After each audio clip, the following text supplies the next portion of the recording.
In this video, we'll be adding the ability to set our window mode and game resolution in our options menu. Now, I do need to add some disclaimers to this, the primary one being to do with low resolution pixel art.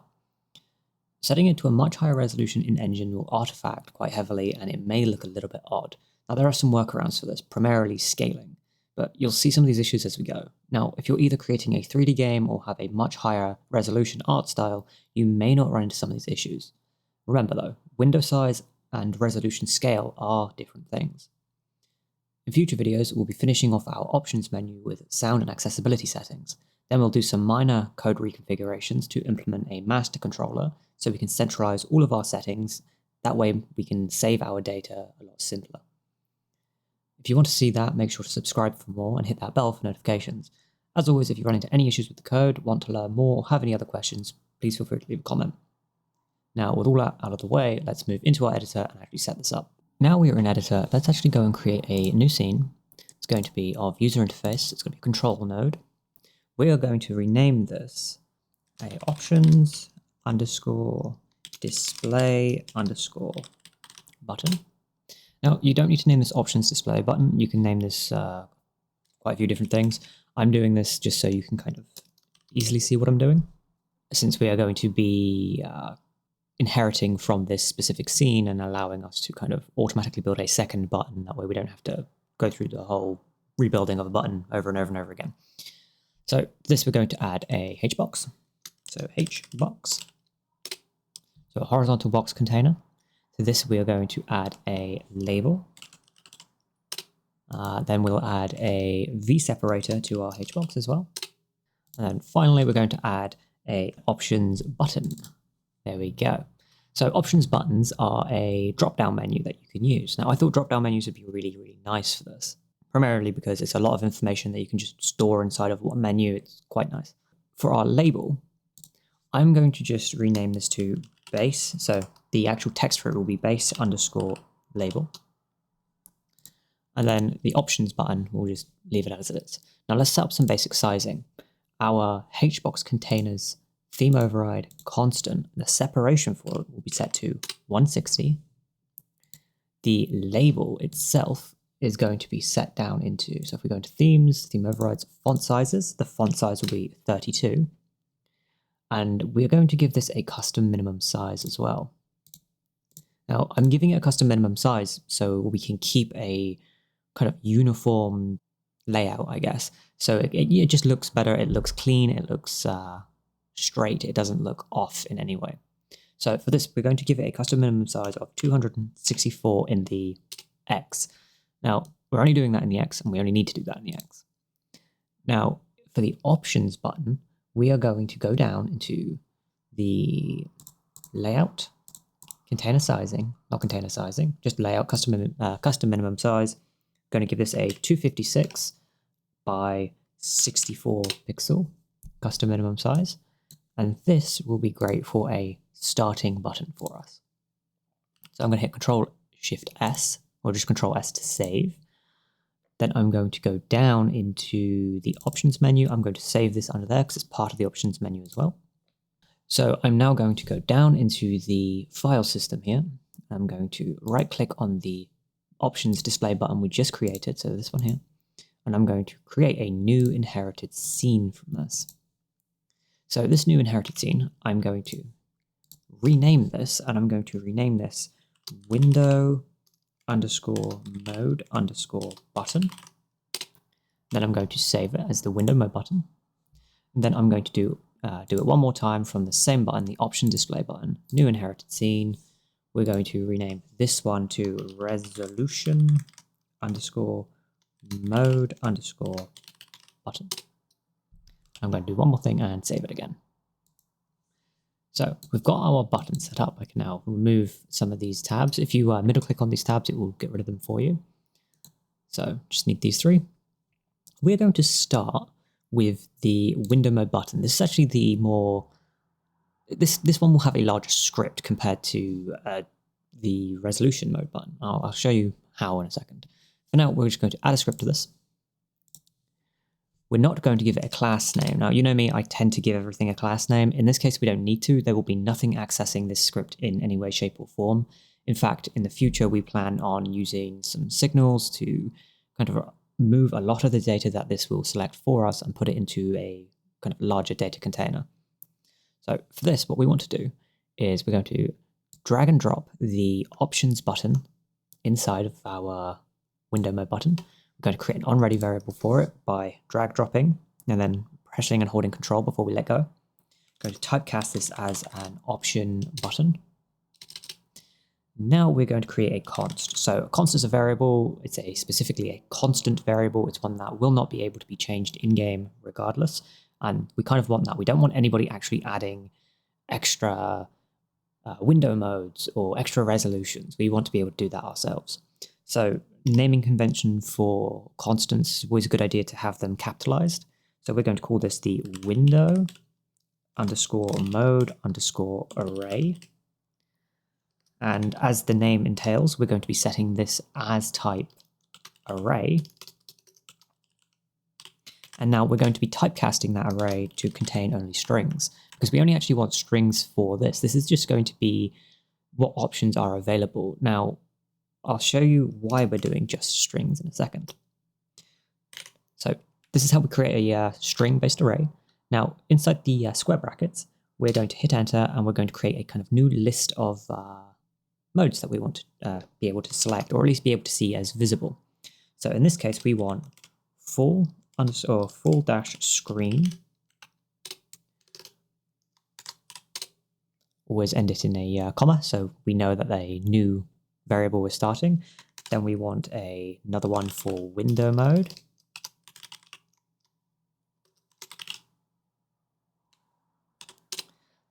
Then we'll do one more for borderless window mode. And then we'll do final one for borderless full screen.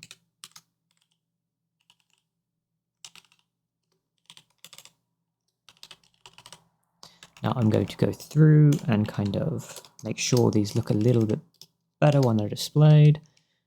Yeah, that looks fine. I'll put capital S there as well. So that's our array sorted. The reason why we're using an array is we could use 4 separate constants for this and just keep it as that. But storing things as an array, it just looks a little bit better. It kind of saves a few lines and just feels better. Now, we're going to go into our ready method. So func underscore ready. We're going to access our option button that we created an onReady variable for. We're going to write dot connect.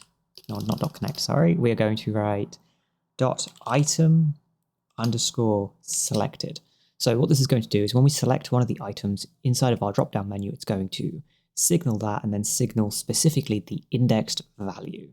Now, we'll see that when we actually create the function for this. So dot item selected dot connect, and we are going to connect this to on underscore window underscore mode underscore selected.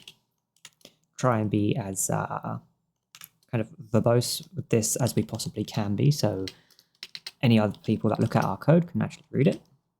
Going to create this, give it a void return type, and we'll type in pass for now. Now, what I'm going to do is I'm going to click on the options button here, and I'm going to look at the node for the signals. So node signals, and you can see here, item selected, index int. So it requires these parameters for index and int. Now, you don't need to name it index, but we're going to because it makes life a bit easier. And it's going to return an integer value. Now, most engines will start integer values like this from 0 to however many. So in this case, full screen will be set as 0, window mode will be set as 1, borderless window 2, 3, and so on and so forth, right? So with this, what we want to do is we are going to use a match statement to match the index value. You could use a bunch of if and else statements for this, but trust me when I say this, using match is far more efficient. It looks better, it looks cleaner, and you don't get any weirdness. It's very specific in what it's doing.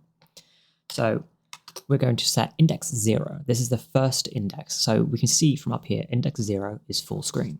Now I'm going to add some comments to this to make sure that I know exactly what I'm doing and you can kind of understand it too. So to do a comment, you do a hashtag or a pound sign, and then you just write whatever your comment is. So in this case, I'm going to name this one full screen. So I now know index 0 is full screen, hit enter, and there we go. So to actually change the mode of the, or change the mode that the window is in from full screen window, we need to access something called the display server. So we type the display server, and then we need to access its window set mode functionality. So window underscore set underscore mode. Now, what do we set this to? You'll see that IntelliSense is actually popping up with some predefined options for me, and these are the ones we actually want to use. So we are going to be using window mode full screen for the first index variant. Now I'm going to kind of skip ahead a little bit and show you a thing that we're going to want to do for each one of these, and that is because where we want to use a borderless window functionality in this, borderless window is handled by a flag specifically. Flags are either set true or false. If it's set to true, the window will be borderless. If it's set to false, it won't be. And where we're going to be adding those, we're going to want to make sure to set that flag to whichever variable it needs to be set to, depending on which mode we're in. So for now, we are going to go display server dot set, or window underscore set flag, and then we are going to be setting the window flag borderless. We use another comma, we'll set that to false, because we do not want it to be windowed we don't want it to be borderless if we're just in full screen mode. So let's create a new case for this. This will be case number 2, or it'll be index 1. So index 1 is called window mode. So we'll go window mode. Now we'll set the display server again. So display server, not displayer, display server dot window underscore set underscore mode. We're going to be setting this to windowed mode. And then we're going to, simple thing to do, copy paste that flag set line, and then paste it below. So the next one is borderless windowed mode. So let's set up a new case, set up the comment for it. Call it borderless window. Now, what I'm going to do is I'm going to copy paste these two lines, and that's because what we're actually doing doesn't change here. There's only one thing that changes, and it's that flag that we're setting. So these two will be the exact same. We're going to be setting it to windowed. The only thing we're going to change is this true-false statement. We're going to set this to true. Now this will set us to borderless window. Finally, let's move on to the final case, which is borderless full screen. Now, I get mixed results when I use borderless full screen in the Godot engine. I have no idea if it entirely works, but it is always nice to have it at least set up for if it does or does not. So to do this, we're going to do the same thing, that top line. There we go. Give it the indentation, change the statement to true, and then hit Control S to save. Now, there's one thing we're not doing, and I kind of left this to the end for a reason, or at least the end of this bit for a reason. There are many ways you can add options in drop-down menus. You can individually add them as you go, which can get really cumbersome, right? Thankfully, the window mode tends to just be these 4 things. In most games, you'll get a full screen window mode, like a normal window mode, a borderless window, and a borderless full screen. That's what you will get in most games, so we don't need to go any further than this. But what I will show you is the way for us to actually add options to our drop-down menu. So we're going to write func add underscore window underscore mode underscore items. Set this as a void return. Then we're going to use a for loop. We're going to go for, so the common thing to do is go for I in window mode array. To make this a bit more readable for anybody else reading your code, you may want to change I to something else. In this case, you might want to go window underscore mode in window mode array. That way people know we're looking at the window modes. We are going to go access the option button, and we're going to write dot add item, and then we're going to add the window mode. Now I'm going to hit Control S and save. I'm going to play or call the function for add window mode items in the ready function, so it's always set up and ready. I'm going to go back to my settings tab container. I'm going to add a scroll box to my scroll container, there we go, to my margin container inside the graphics tab. Then I'm going to grab a VBox. Then I'm going to add my button. So to add the button, you go Control-Shift-A to add, and then you just type in window mode button. And it's set to base label. So one thing I forgot to change was the actual name of this label. Now we can edit this and just say window mode. Hit Control-S to save. Now if I hit F5 and run the scene, go to options, we now have our window mode in our options. Now let's actually check if this works. I'm going to change this. You'll see we're set on full screen. That's because I'm automatically setting this to a windowed mode inside the project settings. So if you go down here, display, you'll see the mode is automatically set to windowed. Now if I set this to full screen, hit F5, we'll automatically be in full screen. Now I can change this down to windowed mode, windowed borderless, borderless full screen. Now let's close this out. We now know that this works. You may have seen some slight artifacting inside the text here. Text is a big one for artifacting. You make sure when you're actually creating the text that you have a high enough resolution for the scales that you want to go to, but that is something that we will probably more than likely cover in another video because resolution size and resolution scaling, very different things, and scaling can be a bit complex and very intensive on the resources. With our window mode button set up, we now know it functions. Let's go and handle the resolution mode button. To do this, we're first going to go and rename our label to resolution. Oh, it's named. We're going to add a script to this. It's going to be the resolution mode button script. We're going to add the normal onReady variable for the option button, typecast it as an option button. Now we're going to make another constant. So once again, as I said in the window mode thing, you could add multiple variables. So you can have predefined resolutions, multiple constants for that. That gets a bit long. I also tried a different way where I had two separated arrays, where you'd have an array for the text and an array for the size. And then I thought, do you know what, let's just make it even more compact and use a dictionary. So we're going to use a resolution underscore dictionary. We're going to type this as a dictionary, and then we're going to set it equal to, then you open your curly brackets and hit enter, and now we've got our new line. So this is how you set up a dictionary. Now our dictionary is going to have the, if you don't know how to use dictionaries, you have the key and then the value. So you get a key value pair. The key is what you will be accessing, and then you'll be pulling the value. But what happens if we want to use the key as the name and then only access the value when we click on it? Well, I'll show you. Now, a very big thing to keep in mind is your resolution dictionary.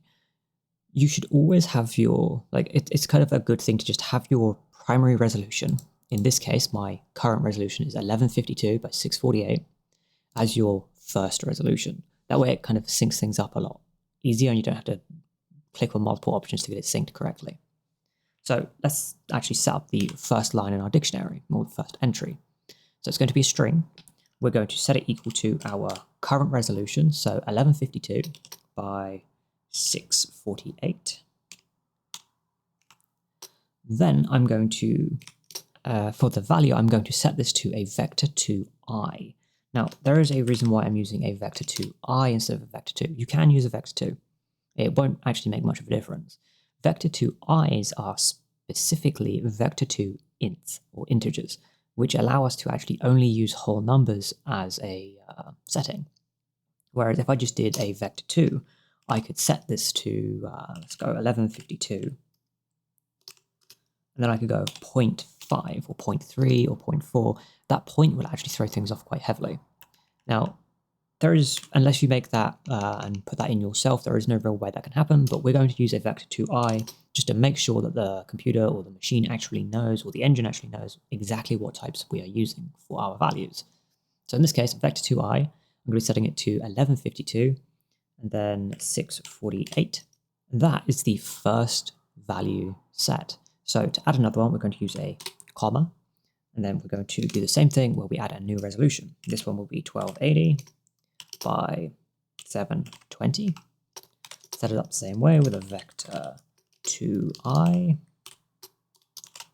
And then the value for this, the actual X and Y for this basically will be set to 1280 by 720. And then for this, I'm going to do one more, so I'm kind of covering or trying to cover the very basics of resolutions. This one will be 1920 by 1080. Set that to a vector 2i. Same thing, 1920, 1080. So this is our dictionary sorted. Now, as I said, I had an array originally for just the keys and then an array just for the values. This makes it a lot easier and a lot more expandable and a lot simpler in code. Honestly, it saves a lot of lines of code. This script was originally around 70 to 80 lines of code. I managed to knock it down to around 25, 26. So we're going to create our ready function. So func_ready. We're going to once again connect the options button dot item selected. We're going to use dot connect. We're going to write on underscore resolution underscore selected. Going to go and create that function real quick. Give it a void return. We're also going to be needing the index and int as we did before. So index as an int as a parameter. So that's created. Let's now also go and create the adding the items functionality. So we'll go func add underscore resolution underscore items void return. And then we're going to do the same thing we did, but we're going to be doing it from a dictionary. So we're going to be adding it the same way with a for loop. Pass in the resolution selected. There we go.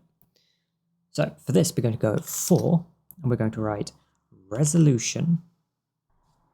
For resolution underscore size underscore text in resolution dictionary. There we go, in resolution dictionary. Right, pass for now.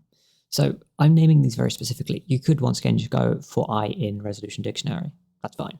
But from making it more readable for people, this is specifically going to just be the text or the string value for the resolutions inside of our resolution dictionary. Now, all we have to do for this is type in option button dot add item, not icon item, add item, and then pass in the resolution size text.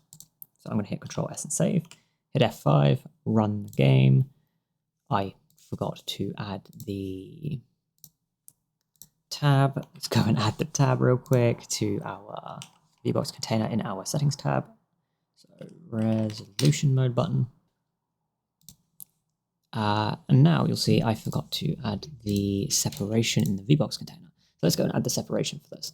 Let's go into our themes, constants, overrides, and then we'll add a 64. We've got a 2D scene. See how this looks. Let's go 128. 128. It's a bit separated, but it'll do for now.